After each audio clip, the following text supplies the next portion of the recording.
సుమన్ టీవీలో మీ personal and business promotions కోసం కింది నెంబర్కి కాంటాక్ట్ చేయండి.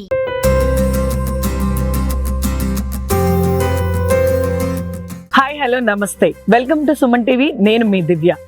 ధనుర్మాస ఉత్సవాల సందర్భంగా మనం ప్రతిసారి ఒక టెంపుల్ని అయితే విజిట్ చేస్తున్నాము.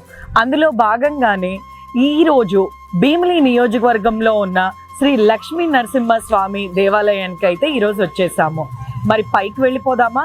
పైకి వెళ్ళి ఆలయం ఎలా ఉందో, ఆలయంలోని విశేషాలు ఏంటో మీకు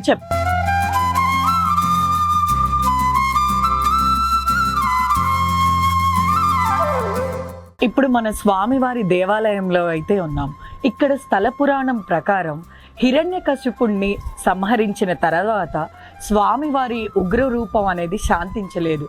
దానికోసం దేవాతి దేవతలు ఎందరో ప్రార్థించగా స్వామివారు మొదటిగా ఈ భీమిలిలో ఉన్న ఈ కొండపైన అయితే అడుగు పెట్టారని ఇక్కడ స్థల పురాణం చెప్తుంది. ఇక్కడ చూసినట్టయితే స్వామివారు మొదట అడుగు పెట్టిన స్థలంకైతే ఇప్పుడు మనం చేరుకోబోతున్నాం. దేవాలయం పైనున్న మెట్ల ద్వారం గుండా వెళ్తే ఇంకొంచెం చిన్న ప్లేస్ అయితే గుహల్లాగా మనకు కనిపిస్తుంది. ఇక్కడ వెండి నేత్రాలు స్వామివారికి సమర్పిస్తే ఎటువంటి కోరికలున్నా వారికి నెరవేరుతాయని ఇక్కడ భక్తుల నమ్మకం.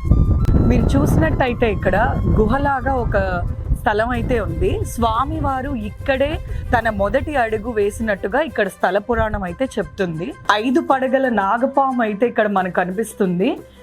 భక్తులందరూ ఇక్కడికి వచ్చి తమ హక్కులన్నీ తీర్చుకొని దీపం వెలిగించి అయితే వెళ్తారు.